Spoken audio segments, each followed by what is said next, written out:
Petra मन ही मन कहता है, अगर वो साइरस के दोस्तों को जानती है तो क्या इसका मतलब ये है कि एकेडमी के अंदर उसके जासूस भी है। पेट्रा कहता है, क्या आप चाहते हैं कि मैं साइरस को छोड़ दूं? लिली कहती है, ओहो नहीं, मेरा वो मतलब कभी नहीं था, मुझे गलत मत समझना। आज मैं यहाँ सिर्फ इसलिए हूँ क्योंकि मुझे तुम्हारे प्यार पर यकीन है, मैं तुम्हारा साथ देना चाहती हूँ। पेट्रा कहता है, क्या आप साथ देना चाहती है, वो भी मेरा? लिली कहती है, मैं इमेजिन कर सकती हूँ कि साइरस के साथ अपने रिश्ते को नाम देना कितना मुश्किल है, क्योंकि उसे तो किसी क्वीन से ही शादी करनी पड़ेगी। तुम साइरस के साथ उसकी कॉन्क्यूबाइन बनकर उपपत्नी के रूप में रह सकते हो। पेट्रा कहता है, क्या ये सच है लेडी लिली? क्या आप सचमुच दुनिया के सामने हमारे प्यार को अपनाने को तैयार हैं? लिली कहती है, बिल्कुल, मैं साइरस की खुशी कभी कम नहीं होने दूंगी। तुम्हें मेरा ये ऑफर कैसा लगा? मैं खुद तुम्हारे रिश्ते की हिफाजत करूंगी और अपनी मंजूरी के साथ इसे सबके सामने जाहिर करूंगी। पेट्रा कहता है, यकीन नहीं होता, आप कितनी अच्छी हैं। आप जैसी लेडी कहाँ मिलेगी जो अपने पति को दूसरी शादी या रिश्ता रखने की इजाजत दे। मैं आपका ये ऑफर पूरे दिल से मानता हूँ। लिली कहती है, शानदार, अब हम एक साथ। पेट्रा लिली की बात काटते हुए कहता है, मैंने झूठ बोला था। पेट्रा मन ही मन कहता है, मैं कितना पागल था जो उसे एक सीधी सादी लेडी समझ बैठा। मुझे लगा कि साइरस के रिजेक्ट करने के बाद भी उसे असलियत का अंदाजा हो चुका होगा। लिली कहती है, तुमने झूठ बोला? तुम्हारा क्या मतलब है? मेरी नीयत अच्छी है, मैं तो बस तुम्हारे और साइरस की मदद करना चाहती हूँ। पेट्रा मन ही मन कहता है, तो असल में उसकी ये मासूमियत एक सिर्फ नाटक है। शुक्र है वो इतनी चालाक नहीं है, कोई भी उसकी इस दिखावे को आसानी से पहचान सकता है। पेट्रा कहता है, कैसी मदद? तुम्हारा इरादा क्या है? ये तो तुमने पहले ही जाहिर कर दिया, तुम्हारा इकलौता गोल क्वीन बनना और किंगडम की सबसे पावरफुल वुमन बनना है। तुमने अपनी बातों से ये क्लियर कर दिया। लिली कहती है, मेरी इंटेंशन अच्छी होने के बाद भी आप ट्रेडिशन की वजह से आप और साइरस कभी एक साथ नहीं हो सकते, इसलिए मैंने हेल्प करने की ऑफर दी थी। पेट्रा कहता है, अपनी हद मत भूलो, एक ड्यूक की बेटी होकर तुम क्राउन प्रिंस के फैसलों में दखल देने वाली होती कौन हो? कितनी अजीब बात है ना? एक ड्यूक की बेटी होकर भी तुम मर्यादा भूल गई। हम तुम्हारे दोस्त नहीं है कि तुम हमें बिना सम्मान के पुकारो, अपनी सीमा में रहो। लिली कहती है, मैं तो शांति से मिलकर तुम्हें सहयोग का एक सच्चा प्रस्ताव देना चाहती थी, पर तुम तो मेरी उम्मीद से कहीं ज्यादा बदतमीज निकले। तुम न केवल एक नाजायज औलाद हो, बल्कि एक घटिया और नीच इंसान भी हो। तुम्हारी जैसी मामूली हस्ती की हिम्मत कैसे हुई कि तुम सबाथिया के सम्मानित भविष्य के राजा के बगल में खड़े होने का दुस्साहस करो? पेट्रा मन ही मन कहता है, अरे नहीं, मेरा काला जादू जाग रहा है, क्योंकि उसे एहसास हो गया कि मैं खतरे में हूँ, मुझे इसे छिपाना होगा। लिली कहती है, अगर तुमने मेरा प्रस्ताव ठुकराया तो तुम्हारा मर जाना ही बेहतर होगा। इथेलेस के सम्राट इस बास्टर्ड से छुटकारा पाकर बहुत खुश होंगे, जो उनकी रेप्यूटेशन खराब कर रहा है। पेट्रा मन ही मन कहता है, इस पावर के बारे में किसी को भी पता नहीं चलना चाहिए। खुद पर काबू रखो। पेट्रा भी बर्फ के नुकीले भाले लिली पर टूट पड़ते हैं। लिली कहती है, अरे नहीं, ये सब क्या हो रहा है? साइरस कहता है, तुम्हारी हिम्मत कैसे हुई पेट्रा को चोट पहुंचाने की? पेट्रा कहता है, साइरस यहाँ कैसे?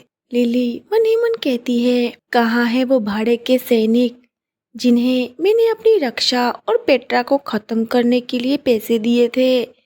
लिली कहती है, साइरस, ये एक गलतफहमी है, पहले इसने मुझ पर हमला किया था। साइरस कहता है, अपने झूठ बंद करो, मेरी चेतावनी के बाद भी तुमने और दादी ने पेट्रा को नुकसान पहुंचाने की साजिश की। दादी और उन हत्यारों को यहाँ लेकर आओ जिन्हें उन्हें पेट्रा को निशाना बनाने के लिए काम पर रखा था। मदर क्वीन कहती है, साइरस, मैं इसमें शामिल नहीं थी, यकीन करो मेरा, मैं सच कह रही हूँ। लिली कहती है, महाराज, मैं इसमें शामिल नहीं हूँ, मैं सच कह रही हूँ, मैं निर्दोष हूँ। पेट्रा मन ही मन कहता है, साइरस को सब कुछ पहले से पता था, मुझे उम्मीद है कि वो इस बात को छुपाने के लिए मुझसे नाराज नहीं होगा। साइरस कहता है, लिली, किंग ऑफ सबाथिया के आदेश पर तुम्हारा टाइटल छीना जाता है। रही बात आपकी दादी माँ, तो आप भी अपनी शाही पहचान और सुविधाओं से हाथ धो बैठेंगी। मदर क्वीन कहती है, साइरस, मैं तुम्हारी दादी हूँ, तुम मेरे साथ ऐसा नहीं कर सकते। साइरस कहता है, अफसोस, अगर आपने ये बात पेट्रा को नुकसान पहुंचाने से पहले सोची होती तो।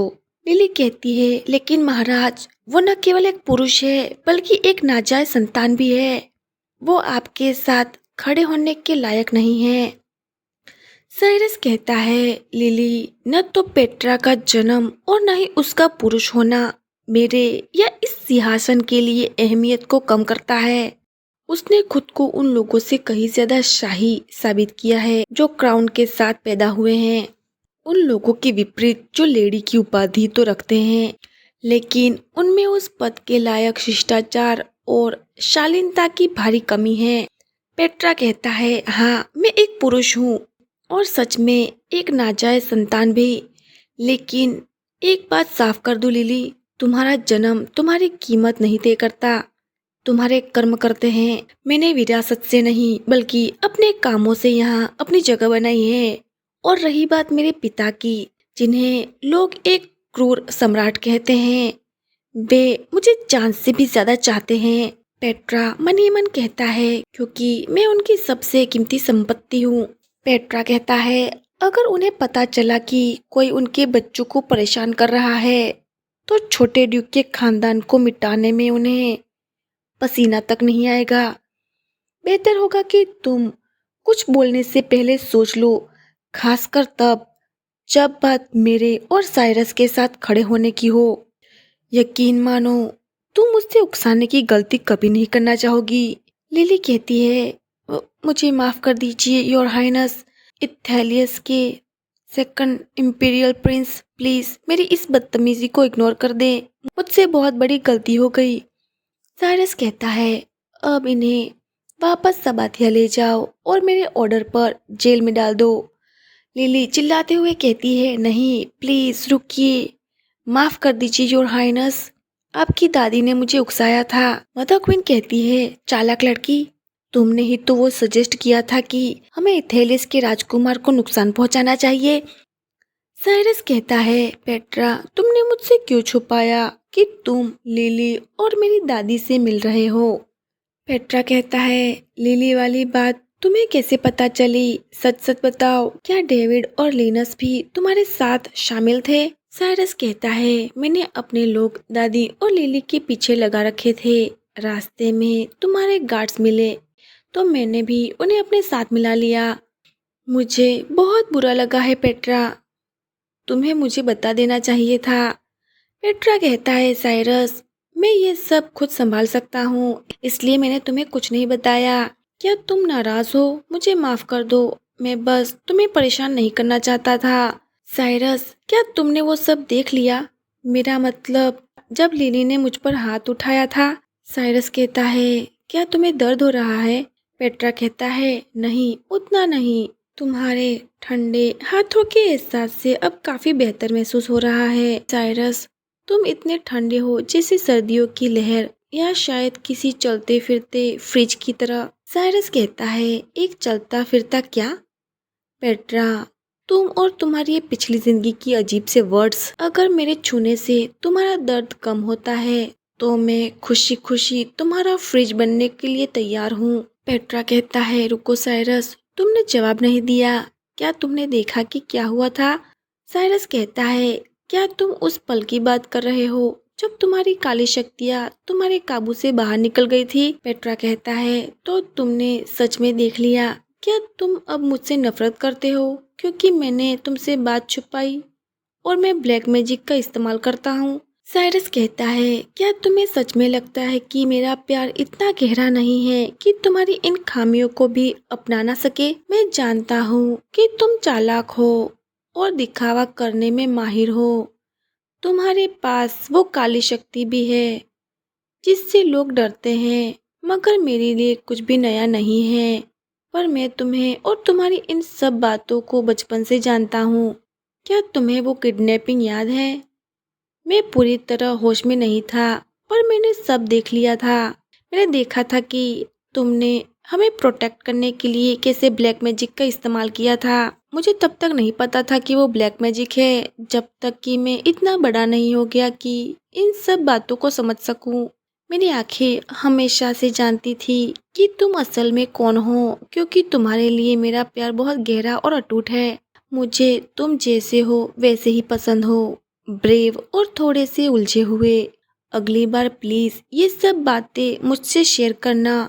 तुम बहुत कुछ छिपाते हो पेट्रा। मैं जानता हूँ कि तुम मुझे प्रोटेक्ट करना चाहते हो, पर साथ मिलकर हम हर चीज का सामना कर सकते हैं। तुम्हें ये सब अकेले झेलने की जरूरत नहीं है।